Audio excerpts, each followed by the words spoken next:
Hello and welcome to Jeff Stamps. Today in Australia it is ANZAC Day.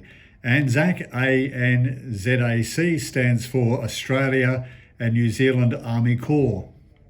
And on this day, the 25th of April, above all days, we remember those Australian men and women who died and suffered in the great tragedy of war. We also remember the New Zealanders who died or suffered in the great tragedy of war. On the morning of April 25th, 1915, Australian and New Zealand troops landed under fire at Gallipoli. And it was then, in the violent campaign which followed, that the ANZAC tradition was forged. The elements of that tradition have inspired and offered an enduring example to later generations of Australians and New Zealanders. Each year we pay homage not only to those original ANZACs, but to all who died or who were disabled in their service to this country. They enrich our nation's history. Their hope was for the freedom of humanity, and we remember with pride their courage, their compassion, and their comradeship. They served on land and sea and in the air and in many places throughout the world. Not only do we honour the memory of those Australians who have fallen in battle, we share the sorrows of those who have mourned them and of all who have been victims of armed conflict. On this day, ANZAC Day, we remember with sympathy those Australians and New Zealanders who have suffered as prisoners of war and those who, because of war, have had their lives shortened or handicapped. We recall staunch friends and allies, and especially those of the first ANZAC Day. And may we and our successors prove worthy of their praise. Scripture reading from John 15:13. Greater love has no one than this, than to lay down one's life for his friends. So that brings us on to our stamps here for ANZAC Day. And I just want to show you these ones here. These are our, Lest We Forget stamps I picked up a few years ago. I can't remember actually when. I can't see a date on those. I'll have to look that up and find out for you what date that I picked those up. But as you can see on those stamps, the writing going across there, you can just see there, they shall not grow old. And then it goes on with the second stamp, age shall not weary them. And then the third stamp at the going down of the sun. Fourth stamp there, and in the morning, and the fourth stamp, lest we forget. So that's actually the Ode of Remembrance, which is spread out across those 5 stamps there. And the Ode of Remembrance reads, they shall not grow old as we are left to grow old. Age shall not weary them, nor the years condemn. At the going down of the sun and in the morning, we will remember them.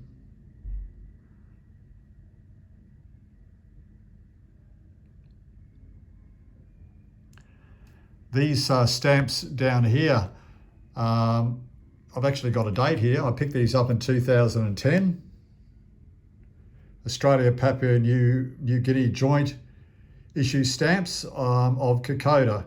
Kokoda is in New Guinea, the famous Kokoda track. Some people call it the Kokoda Trail. And that's where the Australian troops actually pushed back the Japanese, who were trying to invade parts of Australia to cut Australia off from the Americans. After the fall of Singapore in February 1942, the focus on the Pacific War moved further east. Japanese forces invaded Timor on the 20th of February 1942, and in a move to disrupt the supply lines necessary for a counterattack, bombed Darwin the day before. The attack was also intended to lower Australian morale. We always think about the Pearl Harbor bombing, but the bombing on Darwin was very devastating as well. The raid, which involved 54 land-based bombers and 188 aircraft launched from carriers in the Timor Sea, left 243 people dead and up to 400 wounded, and most of the city's civilian and military infrastructure in Darwin destroyed. Many residents feared that this was the precursor to an invasion of Australia and began streaming out of the city. Eventually, half the population of Darwin had fled. They even thought that the Japanese might take over the entire state of Queensland, and so they created what was called the Queensland Line, and that was a barrier that they would fight so the Japanese wouldn't be able to, or would find it very hard anyway, to get into New South Wales. Well, the Japanese did not invade Australia. They tried to, but they did bomb Darwin another 63 times after that during the war, as well as other towns in northern Australia. So pretty devastating, very devastating. On the 23rd of January 1942, sorry that this is shaking a bit, but I'm actually hand holding this because I forgot my tripod or my gimbal. But on the 23rd of January 1942, a month prior to the bombing of Darwin, the Japanese military captured an area called Rabaul, R-A-B-A-U-L. And that's situated on the northern tip of the island of New Britain. Rabaul became the largest Japanese base in the Southwest Pacific, and from there the Imperial Japanese Army planned to capture Port Moresby, the capital of the territory of Papua. Papua New Guinea is just north of Australia. The first Japanese attempt to capture Port Moresby, Operation Mo, got underway in April. Unknown to the Japanese Navy, the United States Navy learned of the Japanese task force by deciphering Japanese coded communications. The US Navy intercepted the Japanese fleet at the Battle of the Coral Sea and forced it to withdraw. This represented a strategic victory because it was the first time in the Second World War that a Japanese invasion force had been turned back.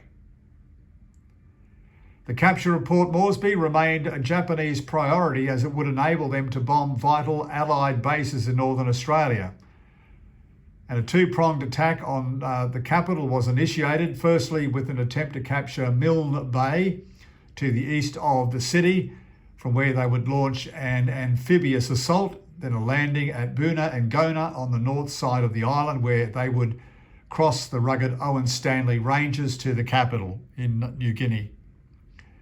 On the 21st of July 1942, the 15th Independent Engineer Regiment of the Japanese Army landed at Buna and Gona. The group was supposed to assess the viability of the assault across the ranges. However, an all-out offensive soon developed and they came under attack from the Papuan Infantry Battalion and an Australian military unit, the 39th Battalion. By the 24th of July, the Japanese had more than 4,000 men on the shore, while the Australians had only 420 dispersed troops, known as Maroubra Force. Small skirmishes occurred between the forces until the Japanese commander, Major General Tomohiro Hori, reinforced his position and force marched his men 120 kilometres into the mountains. A month later, he had 3,000 men in advanced positions and launched an attack on the Australians at Isuvara. Then he pressed the Australians to retreat. He was unable to destroy the Maroubra force. The Australians regrouped and were reinforced at Effigy, but the Japanese were unable to outflank them and again forced a retreat. Meanwhile, at Milne Bay on the 26th of August, the Japanese Navy landed almost 2,000 men to occupy the newly completed Allied airfield, but the fierce fighting ensured that they were pushed back. And on the 14th of September, the Japanese made their furthest advance on the Kokoda Trail and reached Lorobawa Ridge, about 40 kilometres away from Port Moresby. Here a stalemate ensued until American forces invaded Guadalcanal in the Solomon Islands. These are really nice, colourful stamps as well, these Kokoda stamps.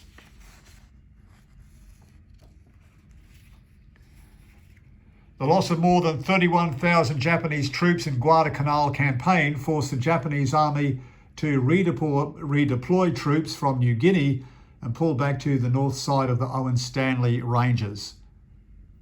And on the Kokoda Trail, the Australians were now on the offensive. They had gained valuable jungle warfare skills, were better equipped, and their troops were reinforced. The Japanese planned to make a defensive stand at Uvi Gorari, where the Australians arrived on the 4th of November 1942. General Hori from the Japanese had 2,800 men dug in around the village, but the Australians outflanked them and forced a retreat back to Buna and Gona, where the Allies besieged for the next 3 months. Eventually, on the 21st of January 1943, all Japanese resistance on Papua ceased. More than 600 Australian soldiers were killed and 1,600 wounded. More than 10,000 Japanese also died. Kokoda was a desperate and vicious campaign and saw the enormous suffering on both sides. It was, however, crucial for the Allies in turning the Pacific War from one of defence to one of offence and a victory. So yeah, very nice, colourful stamps. I really think that those that they did a great job in designing and printing out those Kokoda stamp set. I really do like those Lest We Forget stamps as well, with the Ode of Remembrance on them. But I do have some more stamps here. I just want to show you quickly this picture that was printed out. One of the patrols on the Kokoda track, as you can see there, a patrol of the 2nd 25 and 2nd 33 Australian Infantry Battalions crossing Browns River on the Kokoda Trail. It wasn't an easy track, and there's always regular walkings of the Kokoda Trail and Kokoda track to see if people can do it. It's a very hard trek, that's for sure. Just to show you some other stamps relating to war. Might find these interesting. These are just some of the stamps that I have here, but I've got some ordered on Simpson and his donkey. If you haven't heard the story of Simpson and his donkey, look that up and I'll show you those stamps when they arrive, and we might do a segment just on Simpson and his donkey next ANZAC Day.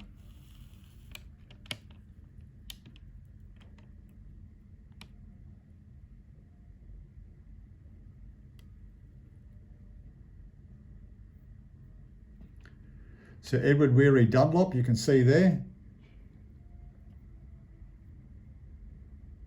He was a surgeon and was captured and provided medical help for his friends.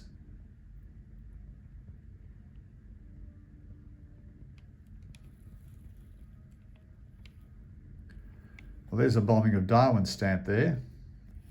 It seems to be. Now, I don't have my tweezers with me again.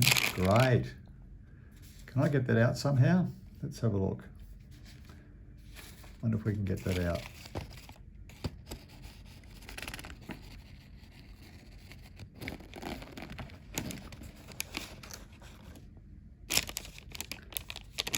Let's see if we can get that bombing of Darwin stamp out a bit more. We were just talking about the bombing of Darwin.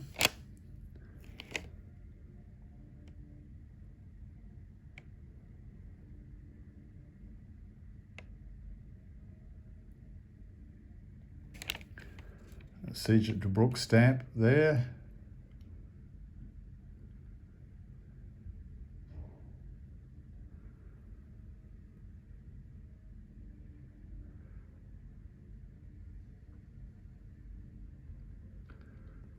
I think you all know who that is.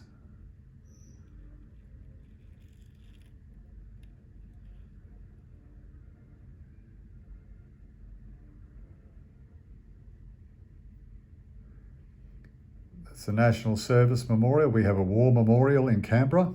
It's the biggest in Australia.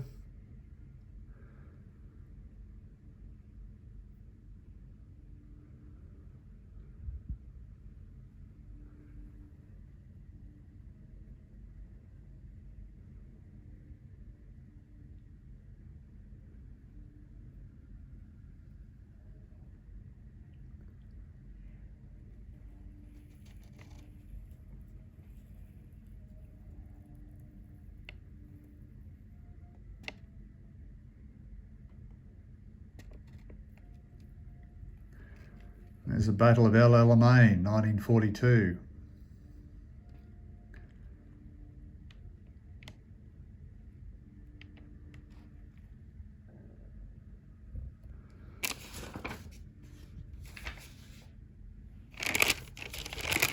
So there we are. I think that's all I have. I've got some other stamps, as I said.